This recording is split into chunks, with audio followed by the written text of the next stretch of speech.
Жалгыз окуучу болгон окуя. Жапониянын Хоккайдо шаарынын башкармалыгы поезд каттамын токтотту.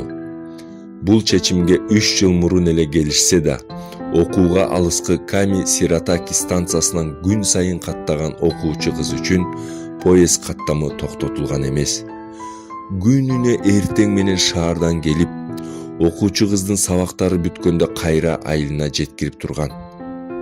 2016 жылдын жалган Куран айында окуучу кыздын мектепти бүтүргөнүнө байланыштуу бул каттам да токтотулду.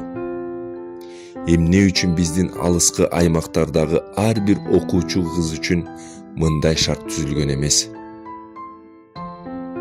Билимге корогон акчанын акыбети 10 эселеп болоору анык. Биз ар бир адамдын акысын берүүгө милдеттүүбүз.